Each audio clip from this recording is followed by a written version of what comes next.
whilst we are gathered here, there are many people in the rest of the world who would not believe that this event is happening with no masks, with no COVID advisories, and with no health alerts that tells us that we shouldn't be here.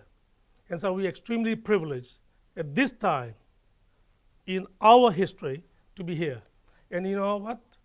When I reached out in the rest of the world to kind of figure out who else is doing this in a cinema at this time, guess what? No one else in this world is doing this at this moment for one reason and one reason only. They cannot. Because they're not allowed to. They have to have masks and they have to have social distancing. And in this country at this moment, whatever has happened in the recent past allows us the opportunity to do this. So before we start, let us take a moment and respect the 22 lives of the team of 5 million that are not with us today. In our pursuit of getting this virus under control, 22 of our fellow beings in New Zealand are not with us any longer. And their families hurt, and we respect the fact, the sacrifices they have made, and the fact that we are here today to make sure that we do not add to that number as well.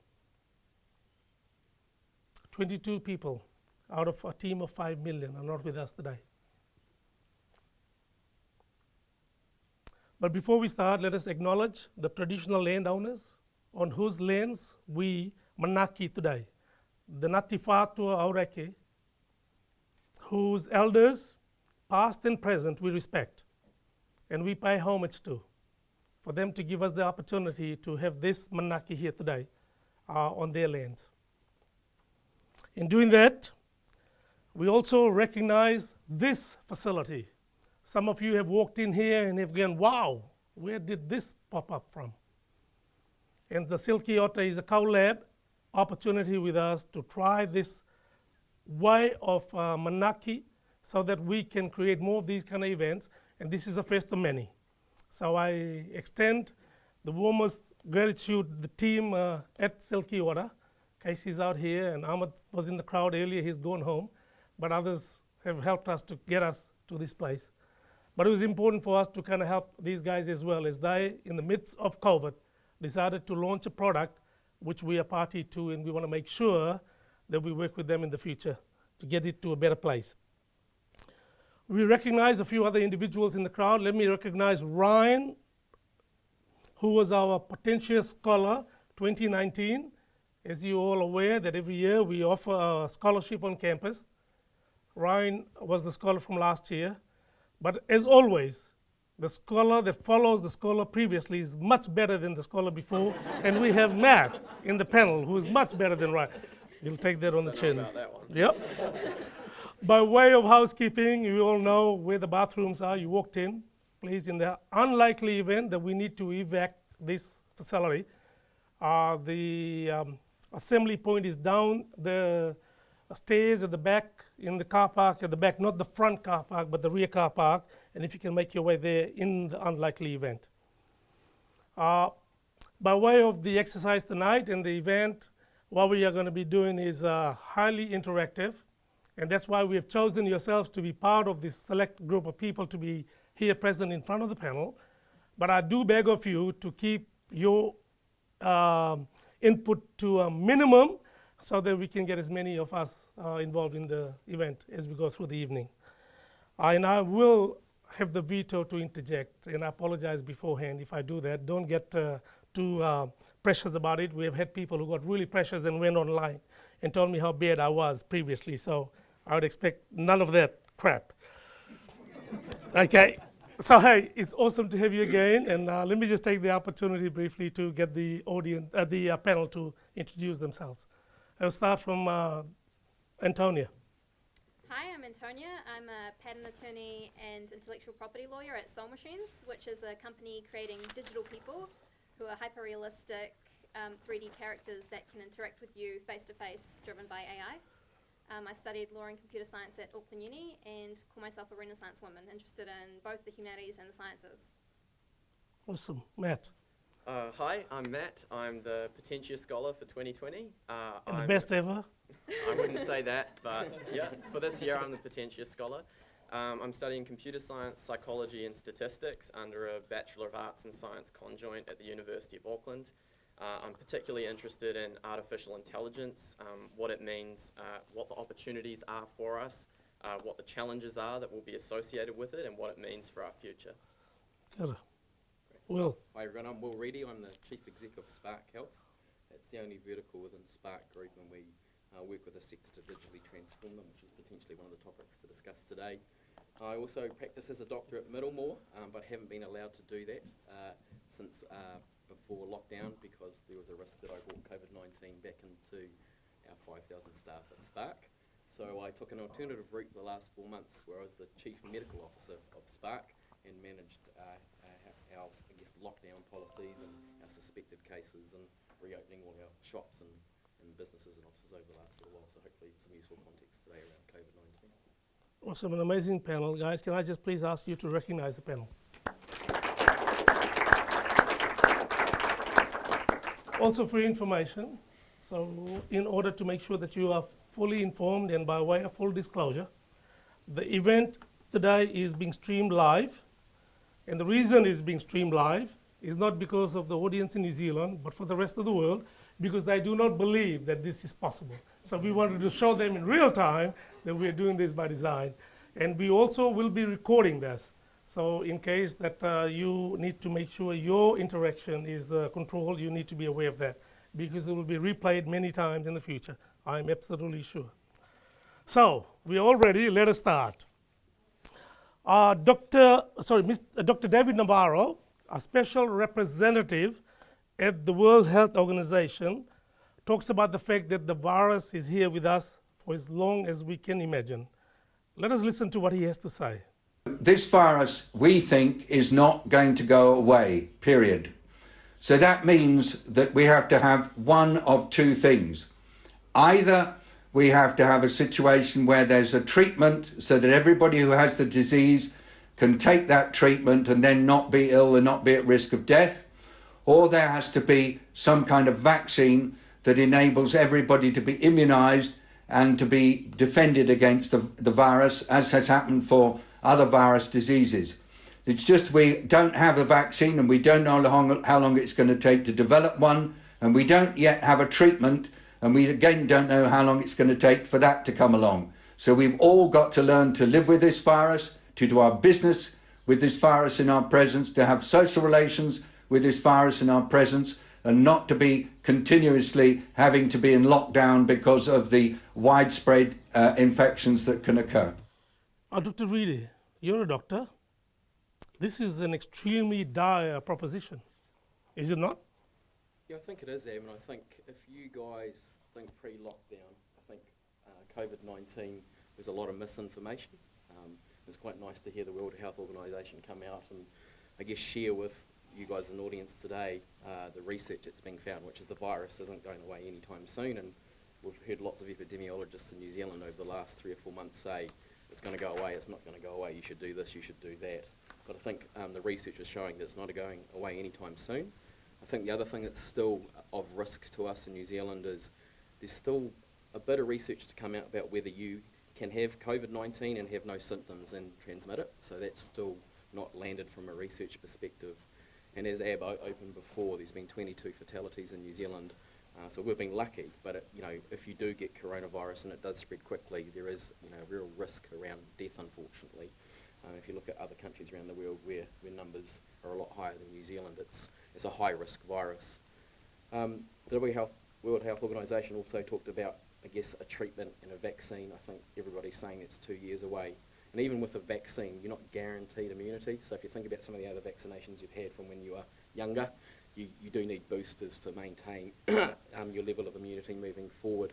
So I think the general theme in New Zealand when I talk to public health doctors is that coronavirus is going to be what's called endemic, which means it's always going to be in the community at some level, and we'll see community outbreaks from time to time. So I think it will be around for some time. It's just how you control those outbreaks moving forward. The other thing I think is really interesting that we're seeing at the moment, and probably more importantly with the election coming, is the balance between the economy and the health of New Zealanders. And I actually think in my role at Spark at the moment as the Chief Medical Officer, we're starting to see the impact on health of COVID-19 around financial challenges and families who've got unemployed people living at home, which people are arguing are actually worse than having coronavirus, which is an interesting perception to have. I think the last thing that's really interesting is we learnt as New Zealand during COVID-19, health is a complex system, and so if you think about the border control issues we've had in the last little while, and our friend who broke out today and went to Countdown in Victoria Street, and I think Countdown in Victoria Street's been shut down to be cleaned. There's the behavioural piece. So even though in New Zealand we've done a really good job, we've still got people returning to New Zealand as New Zealanders and not adopting the behaviours we'd all like to see to keep New Zealand safe. So I do think it is potentially a dire situation, but if you kind of know those parameters around it's not going away, we've got to wait for 2 years for a vaccine. There'll still be some levels of the virus in the community moving forward, and it's around controlling any outbreaks moving forward. So it's interesting. It's from the World Health Organization. The good president of the United States has withdrawn all of his funding from the WHO. Should we believe the good doctor? Because Donald tells us it's otherwise. It's quite interesting, and I guess I'll share a couple of points of view there, Ab. So the first one is, I talked to, in the early, COVID-19 period here in New Zealand, a lot of the public health doctors thought that this was biological warfare. It's quite interesting, and that's based on the spread pattern that happened in China at the time. The other interesting thing is there's a whole lot of noise around whether there's some very rich billionaires out of the US who are funding a lot of this in the World Health Organization. So you don't really know who to believe, and there's a lot of misinformation. So there's a part of Donald Trump's view on the World Health Organization is there's some very cashed up individuals in North America who are funding a lot of what the World Health Organization is saying. So it's hard to know who to believe, but that's one of the big rumours from a health sector perspective at the moment. Antonia, your views? I don't know. I personally wouldn't believe Donald Trump anything. It's interesting because the rhetoric out there is absolutely the fact that what we are seeing is what's happened in Victoria in the recent past. That it was in Australia under control, and we were looking at opening the borders. We're now on the back foot because of the fact that there has been major, as you know, developments happening in the recent past where they're in lockdown. So let's go to the next. What we did in New Zealand was an exemplary exercise. The whole world looked at us in awe, and the fact that a small nation in the far-fetched realms of the South Pacific was able to draw up its bridges. And as a result of that, we created a moat that gave us an element of security. The locking down was extremely easy. We could pull up the bridges, and by decree of government, we were able to do that. But the reopening is going to be a much more difficult thing. So whilst we can create a haven out here, the rest of the world goes on its own trajectory. And with what's happening in the United States at this very moment, one would believe that herd immunity is going to become the norm, and they will save us out of this in a better place than we have in New Zealand. Antonia, question to yourself, is this approach an exercise in futility? Having created a haven and then rest of the world gets into herd immunity? To be honest, when we went into lockdown and then we heard how we're going to have zero tolerance for any community transmission, at first I was a bit sceptical, and I thought, what's the end game here? Eventually we are going to have to open the borders, and then all of our hard work's going to go to waste. We're all going to be infected with COVID anyway. But now, 4 months later, we're still in lockdown, and so is a lot of the rest of the world. We're still, locked down our borders, and so is a lot of the rest of the world. And there actually doesn't seem to be any urgency or need to reopen the borders ASAP. And sure, the tourism industry is suffering, and it is a significant part of our economy, but it's not the only part of our economy. And in the meantime, we can focus on those other parts of our economy and boost them up, and think of creative ways to allow tourists in a safer manner. Anthony, it would be really good to hear from you. You do business in the United States. Would you be in alliance with what Antonia? a hard one to say. I guess, well, for some context, so we're in construction technology, so we've seen sort of both sides where the US is completely open for business, and they're seeing some effects within the industry. I think the biggest effects that they're actually seeing is within business operations. So how do you keep your people safe when you're trying to operate, when you know that you've got this virus going around? So yeah, probably not much has changed in the US for now, but I think there's going to be a pretty significant sort of lag effect with the construction industry, for example, where you're going to see a massive downturn as things start to spike and things start to shut down. That's coming from New Zealand as well, because we've locked down, and then you have a lag time with projects kicking off, projects finishing. But yeah, it's kind of hard to say. I think we've definitely come off better off than the US. So I think long term we'll probably be better off, and the US is going to actually have this drawn out. We took the pain early, and then the US is probably going to experience their pain a lot longer. Oxenham, where are you? Residing. Residing. So when you were in the United States for the recent past, so does that align with your views? Yeah, I think it's kind of interesting because I don't know if I was going to say this right, but Black Lives Matters, like everyone It's was, a hashtag, by the way. yeah, everyone was kind of like pent up with COVID, and then they just needed some sort of release valve, and I think they found it, and now there's sort of a lot of chaos around it.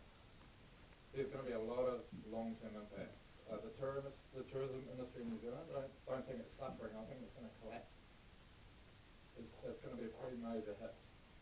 So unless we're going to open our borders safely, we have to figure out how to take that hit and refocus those energies elsewhere, like you say.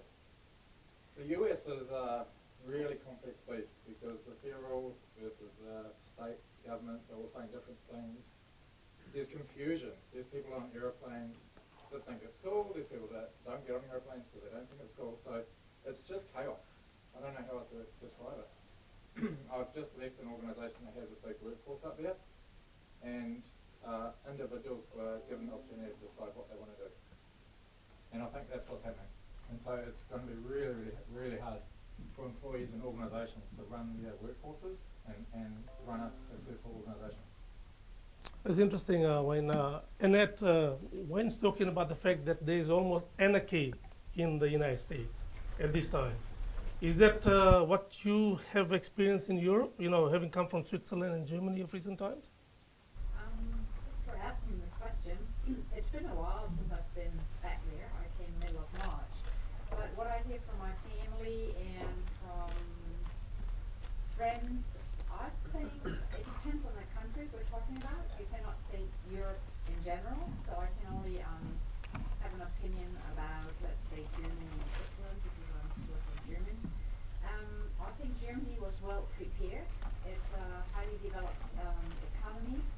They were prepared health-wise. They had the resources, and I think they only had to face one challenge. It's we've got a political system where the Chancellor, Angela Merkel, she cannot just decide. She depends on the Länder. It's federal, so that was a challenge, and that's why some of them were stricter, some of them were less strict, and that's why we have got different effects in the different Länder. But I think it was not chaotic, and they got it under control. In Switzerland, it's different. It's a direct democracy, and people have a vote. And I think they faced quite a big challenge because they left the borders to Italy open for too long because of economical reasons. And I think they did a good job doing it. But recently, as I think I know, there was another case again where they had another spread out. But I think they handled it pretty well, and we're talking about an economy here too that has a really great health system, so there was never really a threat. And I think that's an important point that you made, that those systems that were pretty stable, and the fact that they had the foundations to make sure they surfaced through all of this, they've done well. Others have struggled, right? So let's have a look at the axioms that have changed as a result of what has happened. So this is an interesting commentary from, for those who may be familiar with Naval. He is the premier angel investor in the Silicon Valley, and he's talking as a fellow of the Edmund Hillary Fellowship. I think fundamentally what COVID is going to do is going to create it's going to accelerate the shift from the physical to the digital. So the digital economy is doing great, physical economy is doing terribly. We're all using digital products and devices. We're not, we're under consuming kind of all the physical models that we used to. It's creating a shift from the urban to the rural. People don't want to live as much in cities anymore. They want to live locally. From in-office to remote, people don't want to have to go to the office. They want to work from home. And once they get a taste of that, they don't want to go back necessarily to the office unless they feel like at that moment. From the global to the local, where a lot of the supply chains are coming back home, people know they need to be self-sufficient on certain products and goods. From gray to green, right? We're going from concrete jungles to wanting to live in nature. People want to be around trees. From greedy to fearful, right? Instead of how high can my stocks go, it's like, how can I protect my portfolio? And I hope from hateful to grateful, right? Where we say, okay, a lot of the things that we used to fight about, like, what verbiage and how to talk and how to speak and what color we are, to, grateful, hey, I'm alive, and I've got food. And I think to some level from impractical to practical, like our generation has not been tested in a long time. And this is not a real test. This is not a test like World War II was a test, right? Don't get me wrong. But I would say it is a collective test. For the first time in human history, all of humanity is focused on one problem. We have one topic that we're all thinking about. Matthew, for the first time in human history, we are focused on one topic as a group. As somebody who's going to inherit what the boomers have messed up and are going to give it to you, it would be good to hear what your generation's hope is. Are you hopeful of what is about to emerge out of all of this? Well, of course, I can't speak for my entire generation. I can only summarize the sentiments that I see. You've got others who can speak on your behalf. Jacob's out there back. Sure. Who'll add to that? I can't speak for others, but I can speak to my own views and what I see.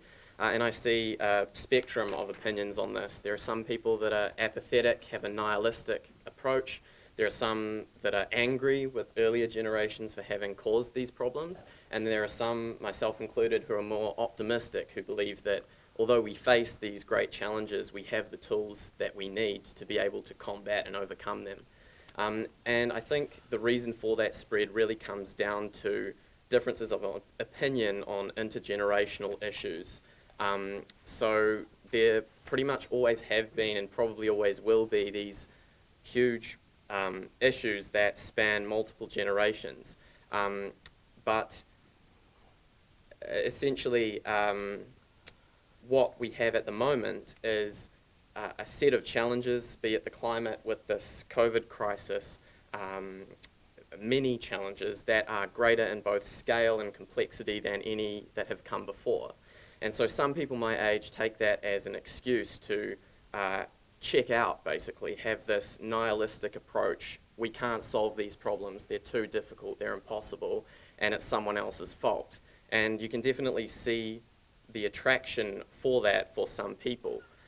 However, I personally like to think that in addition to the problems that we've inherited, we've also inherited some really great technologies and tools, strategies from earlier generations that we as a younger generation can harness to combat these issues. So personally, I'm optimistic, and I hope enough others like me are optimistic that we can overcome these challenges. It's good to hear that. Jacob, have you checked out? I'd say no, but also the generation we're currently in is one that's very radical in terms of, again, being nihilistic or being optimistic. So it's kind of very hard to summarize for an entire generation which is being so pushed against either spectrum. There's a cop-out. Ryan, have you checked out?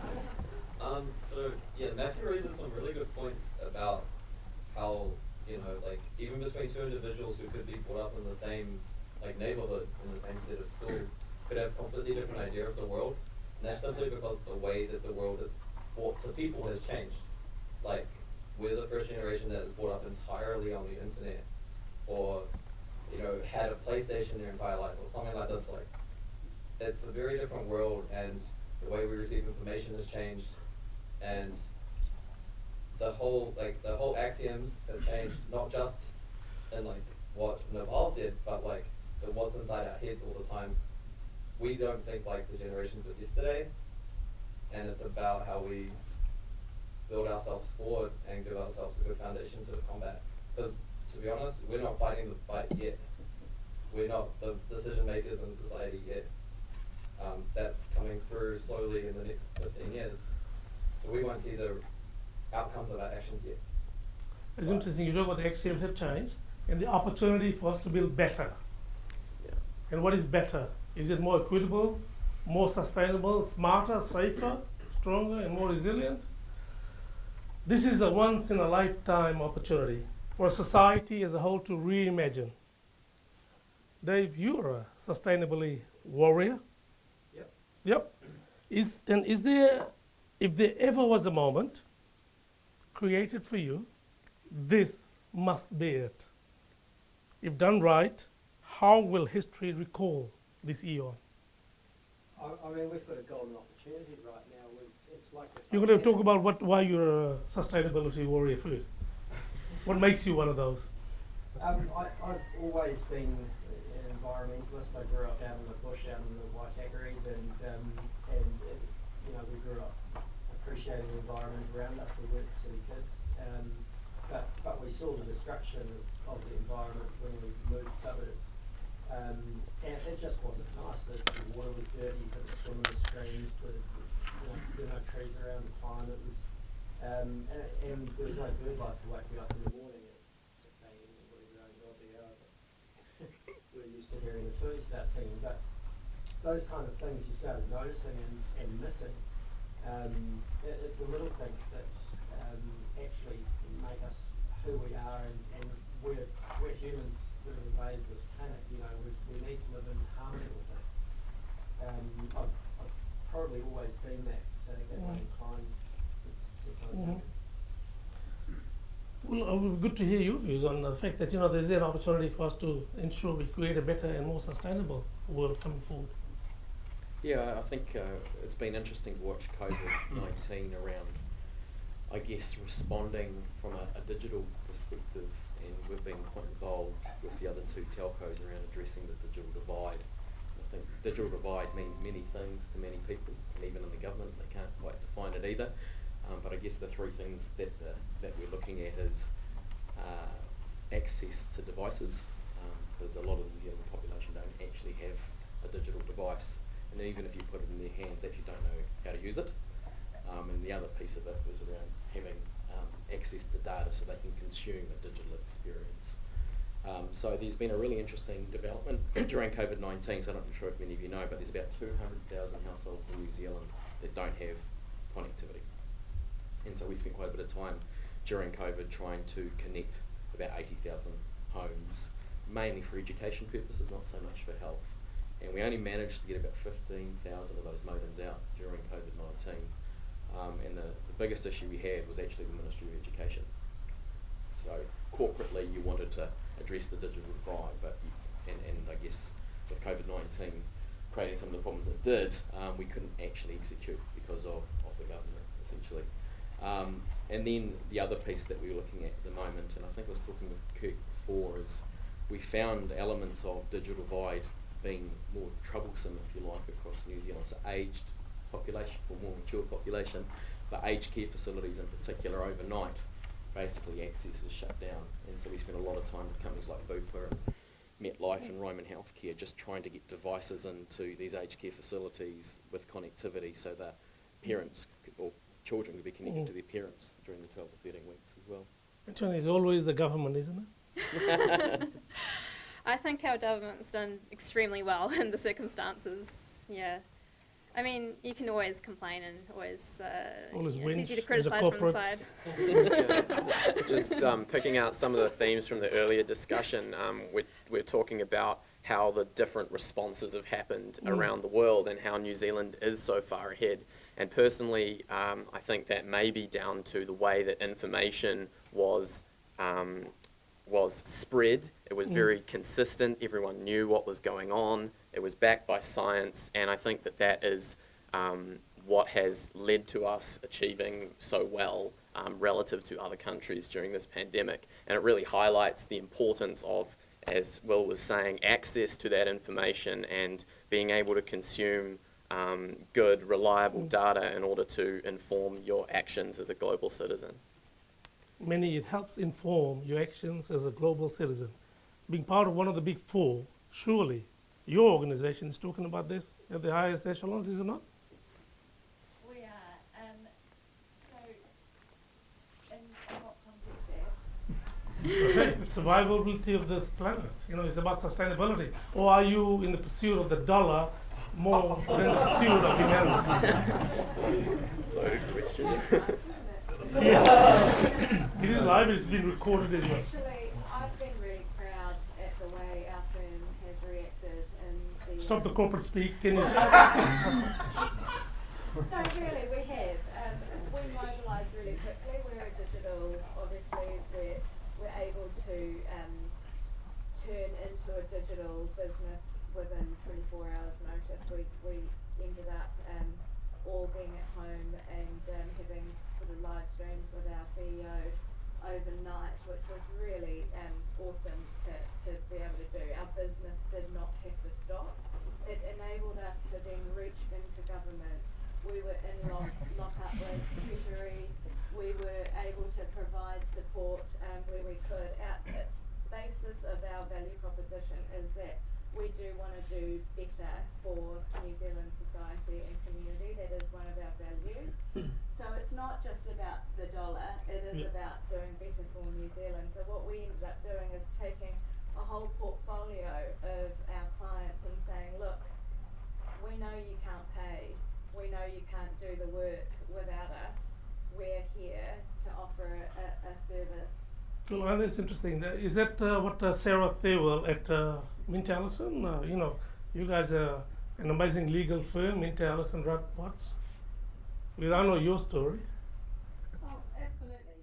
I think the firm took the position that it's about relationships, it's about building on those, and now's the time where everyone's suffering or facing such huge change. Now's the time to act bigger in a society sense and build those relationships that come back to roots. I mean, it's not the time for the dollar, it's the time for being bigger and community minded. You give those discounts to fees. You look at different ways of working. Discounts to fees. Well, that will never happen at Spark, will it? No, it happened actually during Spark, I think very similar from our perspective. You know, we made unlimited data available to the households. We didn't up our rates or anything like that. I think my point before was, I guess there's the shop front of the government organisations, but a lot of us were working very hard behind the scenes. So a really good example to share with you is the three telcos got together and said the COVID Tracer app, the John Curran Depression website, the GP portals for your virtual GP calls, we wouldn't charge for. We all did that back in March, and none of us have invoiced through that period, and that's primarily because we couldn't get the commercials over the line. But what is new? But as part of that, what we had to do is we just had to, as three telcos came together for the first time ever and said we need to do this for New Zealanders. We did it, just turned it on, and then the ministry wanted to make it available not just for now, but into the next 12 or 18 months. And what I'm really saying is the commercial pieces, you do need to have some element of that down the track, and we will reduce our rates to help with that. But again, that's the challenge, I think. From my perspective, there's some generational opportunities I see at the moment. And go for the promises, right? Yeah, but that we're going to go back to how we were before COVID. I think that's a real risk at the moment. So while we're talking about enterprises, let's get into the SME business. The rhetoric out there and the narrative is that we will emerge with a totally decimated SME sector with more power in the largest corporations. And you're seeing what's happening in the United States with the Googles and the Facebooks and others. Charlie, I have a question of you. As a guy who's in the midst of an amazing startup, give you an opportunity to have your say about your startup. Does our emerging tech startup ecosystem have any hope in the brave new world that is about to emerge? Well, I think for New Zealand startups specifically, especially for digital, then it's a better time than ever to be starting a startup and innovating, because we now have better access to investors, because investors are open to doing deals over the internet without travel, and more companies are open to working really with us. So really it's a better time than ever. And the government have been putting out all sorts of schemes to keep innovation going. So really no one really has an excuse to not try to innovate right now. In fact, it's important that everyone does their part to innovate. Rhys, you are in the startup game. It would be good to hear you. Yeah, so I'd say I would actually agree with Charlie. I think that, well, Neville said it himself, you know, that we're seeing, you know, the shift from the physical to the digital, and now it's being accelerated, you know, quite rapidly. So if that's the case, that means that starting a digital startup is probably, you know, there is no better time. I was lucky enough to talk with Guy Kawasaki recently, and My main mate. Yeah, old mate, and we spoke about this, about COVID, and he actually said to me that it's about asking simple questions, you know. So instead of looking at COVID and going, how is this going to stop me? It's about saying, therefore what? So you know, how can I? You know, there's an opportunity in every obstacle. Is that, Kostya, your attempt to try and get into the startup ecosystem, you finding the same thing? Yeah, but it's also, I guess, I'm looking into the mental health space. So what we've seen through COVID is this massive, mushrooms of confusion around lots of startups coming out really quickly to capitalise on an event, and it's created a bit more confusion. So our respect is almost stepping back and kind of seeing what's going to happen post-COVID around the stabilisation of that, and then reassessing where the right models are, because every organisation, industry is going to change, and then it's about reassessing how you fit into that model as a startup. That's interesting. Logan, for yourself, with you taking the protein to the plate exercise with Korero food, your views? Look, I just realised that the food system had become so convoluted and such a mess. The opportunity that COVID gave us, the realisation that humans are part of nature, to really just take a blank sheet and redefine what a food system that is local and resilient, that feeds our people, could look like. It's interesting. If you haven't had an opportunity, have a look at what Logan and his team are doing, getting some protein to your plate, and which is real protein, not printed protein, through a 3D experiment. Let's have a look at what's happening post-COVID. What this machine does through a number of different technologies, including AI and robotics, is pick it up and place it in the tray at the correct angle.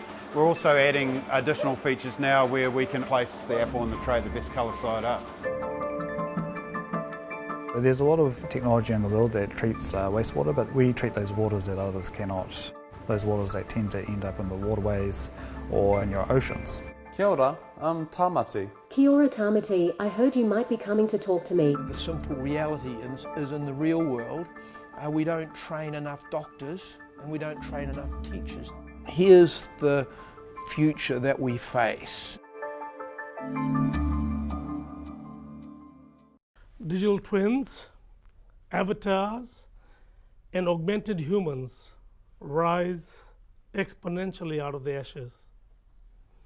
Antonia, this will displace millions of workers across the globe and locally. Should we be fearful? I'm definitely not fearful. I'm very excited. To me, displacement isn't a negative word. In fact, sort of 90% of the jobs we're working today didn't exist 100 years ago, and I don't think that's a bad thing. You know, there is always risk if the displacement happens too fast. that some people will be temporarily out of jobs and will need to upskill. But at the end of the day, you know, no one person decides what jobs are available. That's for market forces to decide. And generally, I think technology leads us to a better place and leads us to having more fulfilling jobs. So I'd be very curious to hear what the audience has to say. Gosh. We're in the middle of doing something amazing with the legal profession. And Antonia, in IP, it would be really interesting to hear your views.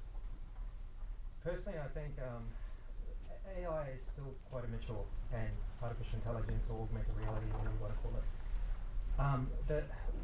The humans will always augment it, so there still will be quality checking, triaging that will be required. I think what's going to happen with COVID is pricing. No one's going to pay that premium pricing anymore. So what businesses will use AI for is to increase productivity or automate features or functionality of workflows. And I think that's where it'll fit in. It will augment, retain that staff, but assist them doing things quicker and faster. And I think that's where AI will fit going forward. I don't think displacement's going to occur very quickly. It might happen in robotics, but not in the workforce. Genevieve, is that your view? Displacement is not going to happen. We shouldn't be fearful. No, I don't think so. I think certainly in terms of the legal profession, certain aspects of it are becoming quite commoditized. Yeah, and I think that people in companies still place value in what sits in the neck top, and it's very difficult to replicate that in the short to medium term anyway with augmentation. Thanks for that, Genevieve. Given you have been at the forefront of this as the former now editor of the CIO magazine in New Zealand, it'd be good to hear your views. You have extremely been across a lot of these research that has been going on in this space. And my views on automation, we are losing jobs. On the next on the new workplace, I think employers should make sure that they prepare the workforce for what's coming, because whatever we say, a lot of people will be disadvantaged. And I know that if the private sector, the government work around this on how to present this, it would be good. I think there are some great examples. Singapore is one of them, and some of the other countries in Europe. But that's just my view. It is a responsibility both of government and private sector to really make sure that everyone benefits from AI. It shouldn't be a tool only for corporates or privileged sectors. I was going to say, I think individuals themselves also have a lot of power and personal responsibility to upskill themselves. I mean, now with Coursera and lots of other online learning platforms, anyone can learn computer science from anywhere. It's true, but then sometimes you have to leave some sectors to show them that this is possible. They may not have even heard of Coursera or Future or something like That's that. good. It'd be good to hear, Angela, your views. You know, you have been forefront of what you're trying to do with. You had done it in New Zealand recently at ports. Yeah, I think that a lot of the big companies and sectors are actually looking at what the roles of the future for people will look like, because they certainly won't be what we know them today. So I think, should we be scared? No, not really. I think AI is going to really help. But I think people and companies need to start looking at what their future looks like in terms of the future of work.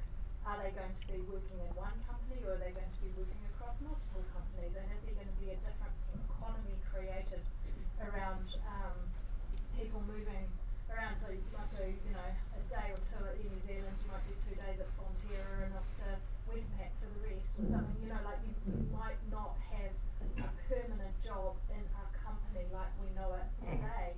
And I think that's going to change. And I think bigger companies, or actually many companies, will start collaborating on resource shifts around and leveraging those skills that people have for the best use. So I think the way that we think about work right now is going to really change And I would encourage people to start thinking about those different types of roles that companies can actually start offering people. So you take away the fear factor and you actually reset it and change the way people think about it. Let's introduce some fear factor instead of taking it away.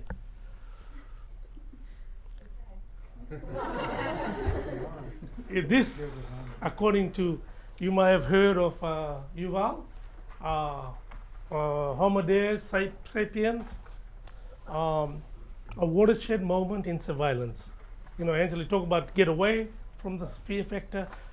Let us have this conversation. Let's listen to Yuval. It could be a watershed event in several ways, like we discussed earlier with surveillance. People could look back in 100 years and identify the coronavirus epidemic as the moment when a new regime of surveillance took over, especially surveillance under the skin, which I think is maybe the most important development of the 21st century, is this ability to hack human beings, to go under the skin, collect biometric data, analyze it, and understand people better than they understand themselves. This, I believe, is maybe the most important event of the 21st century. The moment when a system out there knows me better than I know myself. It has never been like this before. Is the surveillance genie already out of the box and we are done and dusted? Well, I know that he's not had to see me. You know, because you know about him already, right? Yeah, I mean, this is like the biggest spotlight on human health that there's ever been, you know, and I try to look at it in a very optimistic perspective, and it's interesting hearing this. There are always different views on the current state, but like I think it's the greatest opportunity for human health we have, because we can now use technology to enable a better, you know, a better quality of life through better health. And I think if you look at the significant risk we have at the moment, the population or the risks, at-risk populations are those that are not healthy. So if we can use digitization as a leverage point. Well, it's good to hear. I know, Will, you're half the person I used to know you last year, so don't take it personally. But does it resonate? Yeah, I think it does, and I think it's quite interesting. I guess I'll set some context and talk a little bit around, I guess, the watershed moment. So I guess the first piece for me is thinking ahead 5 years from now, will COVID-19 have driven transformation in the New Zealand health sector from a health and wellness and a disease and illness perspective? And I guess I'm hoping so, and I think a lot of us as New Zealanders are hoping so as well.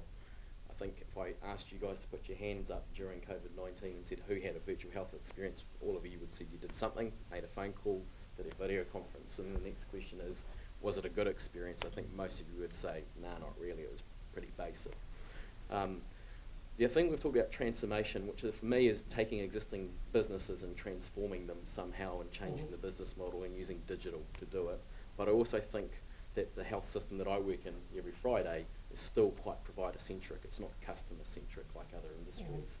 So I think there's going to be some disruption from us as New Zealanders about what we want moving forward.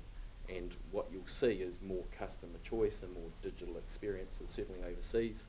And then the whole piece around whose data is it and how is it managed will be, and yes, there's different parts of the population who have different views on their data and who owns it, but generally speaking, New Zealand's Health Information Privacy Act was last updated in 1993, so 27 years ago by my count, which was based on the paper record, which for you, those of you in the audience means you go and ask your record to be faxed or printed, basically. So moving forward. That's good. Like, as a contributor to the Health and Disability report recently, it would be good to hear your views.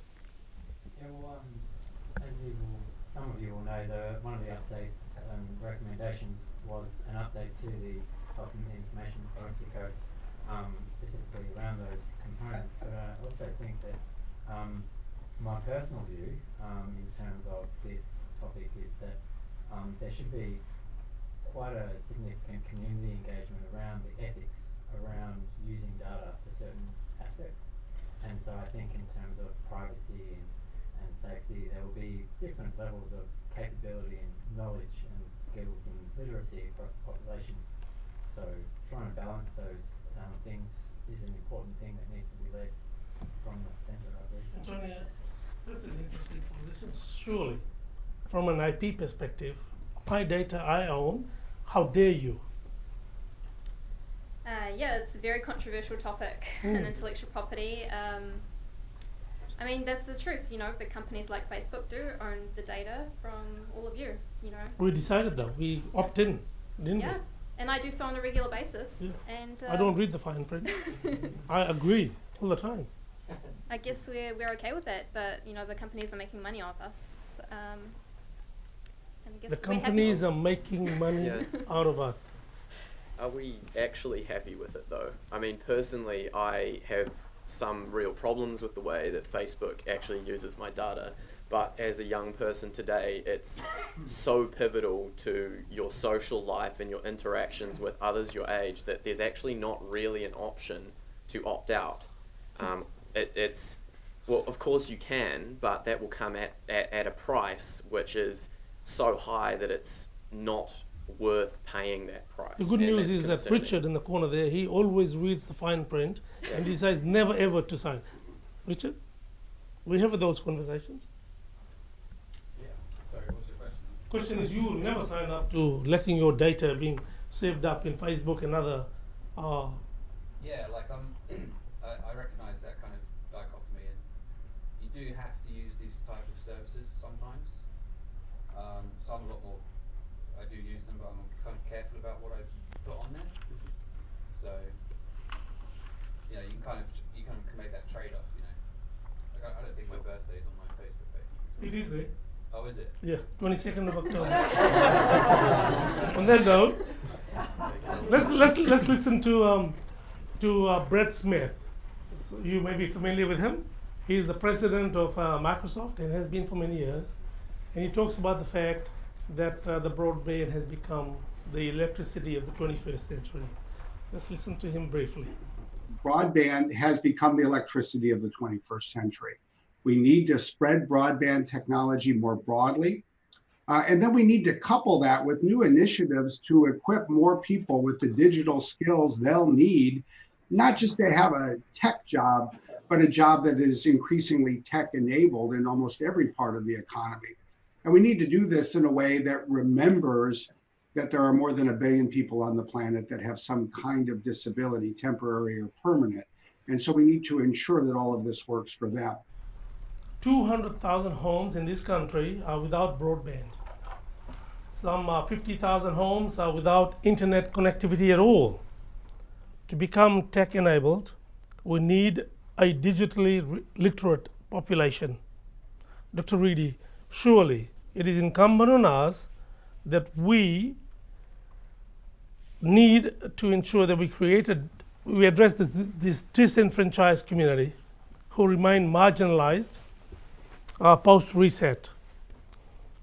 In your company, as a provider of these services, must address this.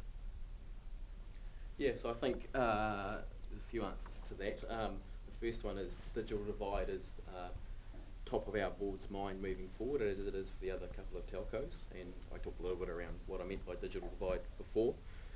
With all due respect to your board, which is populated by a bunch of people who are from a era bygone, we need contemporary people, a diverse population in your board, and they have no ability to understand what is unfolding before us. Yeah, and I guess there's the direction of the board, there's working with central government, which all of us are, around digital divide, and one of the initiatives at the moment is extending free broadband into residential broadband for the next 6 months, because we're expecting, I think one of the audience members said before, with wage subsidies and the full impact of COVID to come through in the second half of this calendar year. I think the other element is we've actually set up a foundation who's focused on this, so it's outside the mandate of the main organisation. The challenge remains identifying who needs it most, but the other challenge we've got is if one telco does it and the other two don't, you not only create health inequity, you create digital inequity, because some telcos will do it and some won't. So that's why it needs to be collaborative. So the 3 telcos are working actively with government about how we solve the gap, so to speak. Our biggest concern is actually access devices and the ability to use them, not so much the connectivity at this point in time. So I just talk to Kevin Robinson here. Kevin, I mean, you are accountable for 44% of this country's population to ensure that they have access to safe and sound health. And you sit here today, and you know that out there back in South Auckland that we have got folks who have got no access to this health. And you are holding a budget from Vote Health that would allow you to do this. Why are you not doing this? I'm in the room. I'm going to take a drink. No, I think you're right. During, and Will know, I mean, when it comes to health, social determinants are probably 90% of the way health works, and 10% of it is the ambulance at the bottom of the cliff, which we try to protect by protecting the 44%. Now, telcos and themselves, actually Spark did try to work with us. We do have a lot of depravity, a lot of issues up around Northland, and just the geographical spread of our country with the hills and the bounces and trying to get mobilisation out there is difficult. But you're correct, the digitalisation during COVID was huge, and we moved a lot of that way forward. And I think, to Will's point, it was the corporates and the government working together to try to improve things, but we probably put in 4 years worth of technology in 3 months, and that is a mindset change for New Zealand Health. And it was, we were able to do that so quick because we already had the plans, everything, but we just can't agree with ourselves, we can't get things right. So Robinson, with all due respect, right. With all due respect, that's bureaucratic bullshit. Let's go to the next and more important stage. So we know, I hear you loud and clear, at the end of the day, we know, and let's listen to Naval when he talks about the fact that, you know, at the end of the day, it's about money and it's about talent. And there was this whole equation around the fact that money is what drives it. But listen to what Naval has to say as a fellow of the Edmund Hillary Fellowship. Right now, what's scarce in the world? Talent. What's abundant? Capital. The governments are printing unlimited money. So capital is abundant, risk capital is abundant, it's talent that's scarce. Now it has to be branded talent, it has to be recognizable talent. There's a lot of talent in New Zealand, it's just someone who's far away can't recognize it. That's where universities come in. That's where companies come in, right? Senior engineer at Google tells you a certain level of talent. You know, senior product manager at Facebook tells you a certain level of talent. You know, degree in XYZ from University ABC tells you a certain level of talent. So I think if you pull in the talent, the money will follow. That's interesting. Antonia, you are at the forefront of the development of tech IP in this country. It will be really interesting to hear. You have some of the most smartest folk in town working for Soul Machines. What is Soul Machines' magic potion that can be scaled? I mean, I'd say it's a really curious, creative, and diverse workforce. And we don't just have the local talent, we can also tap into the global talent. You know, especially during COVID-19, during lockdown, we were still hiring, and we were hiring from New Zealand and from abroad. And basically, yeah, just talented people, and innovation happens from that. Talented people and innovation happens from that. Matthew? We have a lot of talented people, don't we? Here in New Zealand, absolutely we do. I was listening to the conversation that we had slightly earlier around how the workforce will change, especially in relation to AI, and this is a real set point of interest for me. And I have to disagree with some of the views that were said, in that I think the changes that we're seeing now related to artificial intelligence are different than the jobs that we are currently working in that were created by the previous industrial revolutions, right? We went from mostly agriculture-based societies way back when into service-based or creative-based jobs when we had these mechanical advantages. We were able to automate mechanical functions.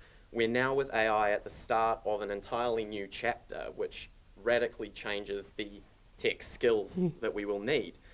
As we have started to automate tasks that are starting to encroach on the previously thought of as being uniquely human abilities of intuition, creative reasoning.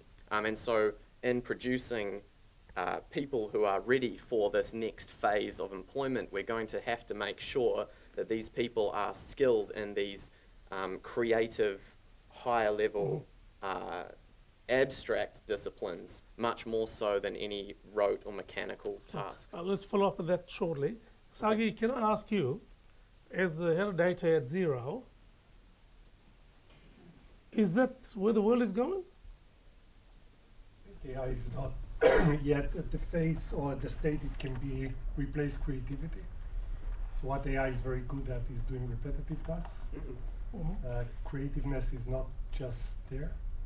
And just to comment on talent, there is definitely a lot of talent in New Zealand. In the region, there is not enough experience.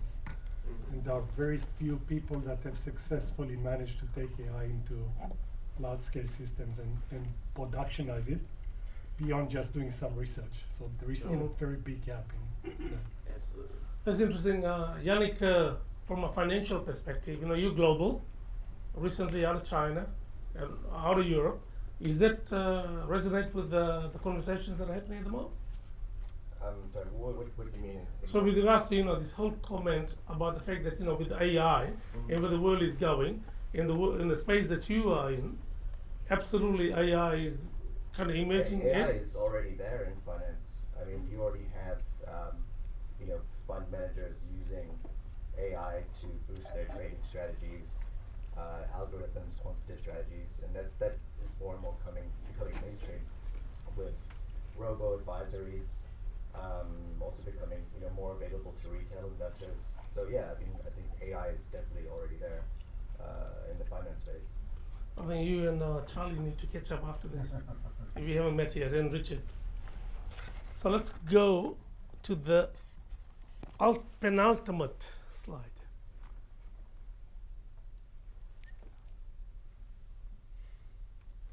We have seen or overseen an era of national plunder. We inherited, post the Second War, a rich and dynamic nation, and we have gradually supervised its bankruptcy. And is that a quote, or did you make that up? I made that up on the basis of the fact I belong to that era. So Matt, COVID merely amplified and accelerated the trajectories of some of the great failures that were already unfolding before our very own eyes. Paint a picture, utopian or otherwise, the world you and your generation would like to occupy when this is done and dusted. Well, that's a really great question, a very broad question. I think there's a quote that fits in well here, which is, if you always do what you've always done, you'll always get what you've always got. We've got to tweet that. Yeah. 140 characters. Is it? All right. Yeah, so I think that as we've seen through this discussion, COVID-19, as you say, has accelerated some of these great failures, and it's true that we haven't been getting quite a few things right. We've been getting them very wrong.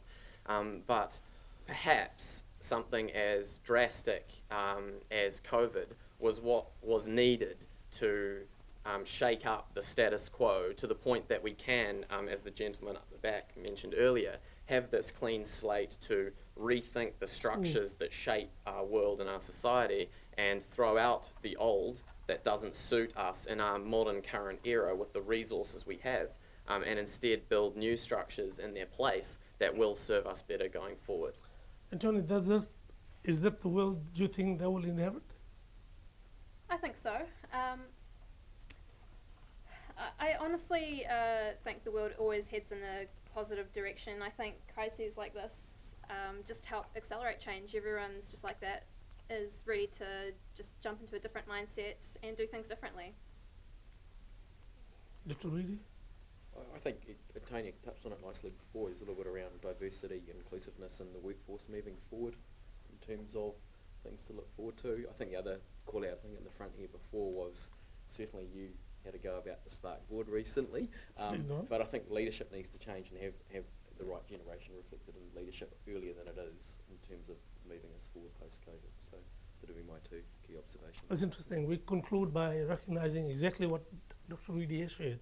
The world before us and the opportunities before the generation that is about to inherit this world is one of, let's take this seismic event that has happened and let's acknowledge the fact that on March the 25th, when we left the world yesterday with the lockdown for level 4, that the world we're about to inherit, or we have inherited in pieces at the moment, is going to be a totally different world.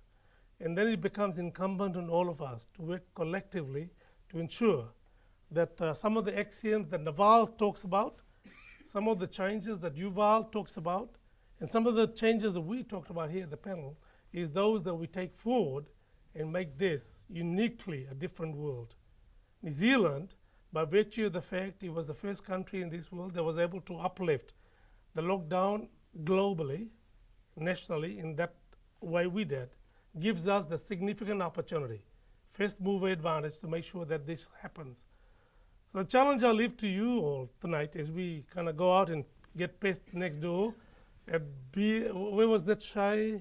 It's next door, the pub down when we walked in, is that, hey, you know what?